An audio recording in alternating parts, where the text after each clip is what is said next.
Welcome back, everybody, to the GSMC Hoops and Heels Women's Sports Podcast, brought to you by the GSMC Sports Network. We just got done previewing the Amandi Evian Championships that started today, and now we're going to talk about Olympic surfing. So we're going to talk about how people qualify for the Olympic team and then to the Team USA roster and some other country surfers.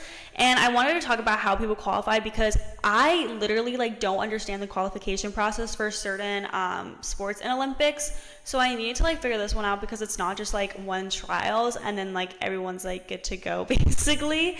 So it gets a little confusing. So I needed I don't know, this is for me to explain for myself, but also if y'all are interested in how people qualify, we're just going to talk about this briefly. So the qualification period for surfing happened over several phases. It starts at the 2022 World Surfing Games, where the highest ranked national teams for men and women earn a quota spot for their country. This was the first of two ways that the countries could earn a third quota spot for either gender. Then at the 2023 World Surf League Championship Tour rankings, which, take place from January through September 2023. The top 10 men and top 8 women in the season-long rankings qualify directly for the Olympics with a limit of 2 men and 2 women per country.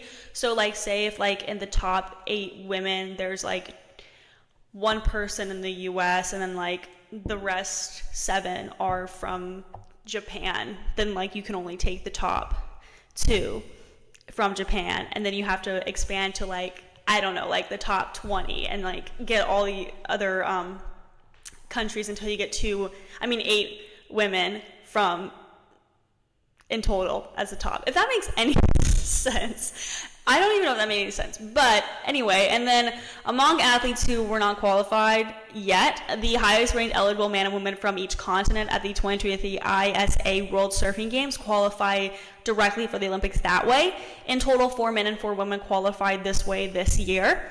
The same thing happens at the 2023 Pan American Games, and then at the 2024 ISA World Surfing Games, the top eligible men and top 8 eligible women qualify for the Olympics that way. Furthermore, the highest-ranked men's and women's national teams earned a third spot for their country, and then lastly, 1 spot is reserved for 2 surfers, 1 man and 1 woman from countries with historically small Olympic delegates, and this comes in the form of an invitation. So I don't know if any of that made sense, but it did in my head, so I'm hoping that made sense. So now let's talk about Team USA surfing, their team, their roster. I love watching the surfing competitions because they're so cool, and I don't understand how they have that insane balance. So I'm very excited to watch the Olympic surfing. So first up, Caroline Marks. Fresh off winning her first world title last year, 22-year-old Caroline Marks enters this year's Olympic Games as a strong gold medal contender. Her 2023 season included a victory at the World Surf League stop in Tahiti, where the Olympic competition will take place. Marks narrowly missed out on a medal at the Tokyo Games 3 years ago, losing to Japan's Amaru Tezuki in the bronze medal heat.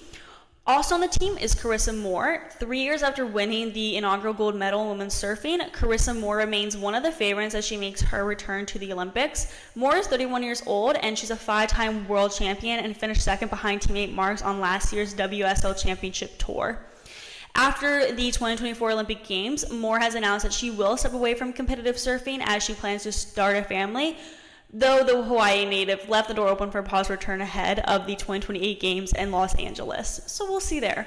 Lastly, Caity Simmers is on the USA team.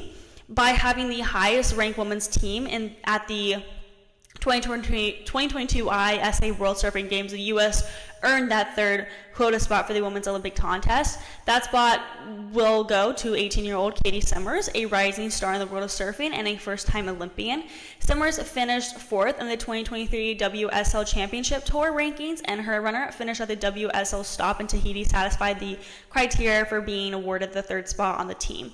She started the season off in winning fashion, emerging victorious at the prestigious Pipe Pro contest, which was held in February at Hawaii's Banzai Pipeline.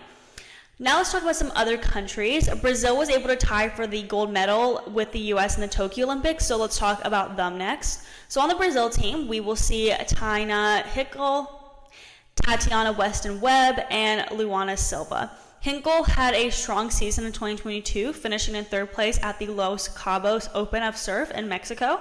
Weston-Webb finished her 2016 season ranked 4th in the world. She won the U.S. Open of Surfing in Huntington Beach, California. In 2018, she finished 6th overall with a stand-up victory at the Vans U.S. Open of Surfing. And then in 2017, she had one of her best seasons, finishing 2nd overall in world rankings. She won the Boost Mobile Margaret River Pro in Australia and reached the finals in several other events. In the Tokyo Olympics, Weston-Webb finished in 5th place. She made it to the quarterfinals, but was eliminated by Japan's Amuro Suzuki, narrowly missing a chance to compete for a medal. Lastly, Luana Silva had notable performances in 2021, including a 2nd place finish at the Azores Airline Pros in Portugal and a 3rd place finish in the Sistre Revolution Central Coast Pro in Australia. So Japan finished in 3rd in the Tokyo Olympics, so let's talk about their team next. Shino Matsuda is the only person competing on their team. Matsuda won the World Surf League Junior Championships in 2019, and she won the 2020 All Japan Pro Junior Surfing Championship. In 2021, Matsuda had several strong performances, including a 3rd place finish at the Marizaki Shinnon Open in Japan and a 5th place finish at the ABANCA Galicia Classic Surf Pro in Spain. In 2022, she maintained her momentum, which consisted in top 10 finishes, including a 2nd place finish at the White Buffalo Women's Pro in Japan. South Africa finished in 4th at the Tokyo Olympics. Sarah Baum is the only one listed on the roster. In 2019, Baum had a breakthrough year, finishing in the top 10 in multiple events. Her notable performances included a 2nd place finish at the Corona Durban Surf Pro and a 3rd place finish at the Port Stephens Toyota Pro in Australia. In 2021, she continued her strong form with several top 10 finishes, once again including a 3rd place finish at the Sistre Revolution Central Coast Pro in Australia and a 2nd place finish at the ABANCA Patin Classic Galicia Pro in Spain. Lastly, in 2022, Baum had consistent performances, including a 3rd place finish at the White Buffalo Women's Pro in Japan and a 5th place finish at the Martinique Surf Pro, further solidifying her status as a competitive surfer. The team that finished 5th at the Tokyo Olympics was Australia, and so the roster's up next. And on the team is Molly Picklum and Tyler Wright. In 2021, Picklum had a breakout year with multiple strong finishes. She won the Sister Revolution Central Coast Pro and finished 2nd at the Sydney Surf Pro, helping her qualify for the 2022 Championship Tour. In 2022, she performed well in her rookie year on the WSL Championship Tour, securing a notable 5th place finish at the Boost Mobile Margaret River Pro. Lastly, in 2023, Picklum continued to build on her success with several top 10 finishes, including a 2nd place at the Rip Curl Newcastle Cup and a 3rd place at the MEO Pro Portugal. Tyler Wright won her first WSL World title in 2016, and in 2017 she defended her title successfully, becoming a 2-time WSL World Champion. In 2020, Wright made a remarkable comeback after a significant illness, winning the Maui Pro at Honolulu Bay. Lastly, in 2022, she secured a win at the Rip Curl Newcastle Cup, and in 2023, she remained a strong competitor with notable finishes, including a 2nd place finish at the Corona Open J Bay and a 3rd place at the Roxy Pro France. The next team we're going to talk about is Spain, and on their team is Camilla Kemp, Janire Gonzalez-Etxabarri, and Nadia Erostarbe. Camilla Kemp had a strong year in 2018 with a 3rd place finish at the Caparica Pro in Portugal and a 5th place finish at the Las Americas Pro Tenerife in Spain. And in 2019, she had a 2nd place finish at the Azores Airlines Pro and a 4th place finish at the White Buffalo Women's Pro in Japan. Gonzalez-Etxabarri had a successful season in 2021 with a 2nd place finish at the Caparica Pro in Portugal and a 3rd place finish at the, and I'm not going to be able to pronounce this, Cabrario Las Americas Pro in Spain. I apologize for my terrible pronunciation and accents when it comes to Spanish. Anyway, so she continued to perform well in 2022, securing multiple top 10 finishes, including a 4th place finish at the Azores Airlines Pro and a 5th place finish at the Pantene Classic Galicia Pro in Spain.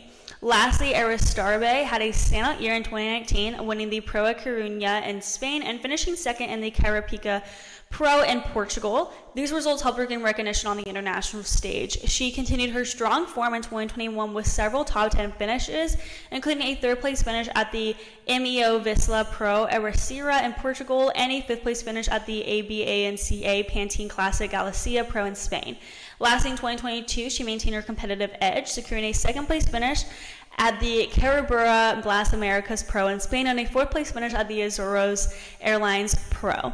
So we're now going to move into the next segment where we talk about USA cycling and BMX teams for the Olympics. Before we get into that, we're going to be taking a very short break, so I will see you guys very soon.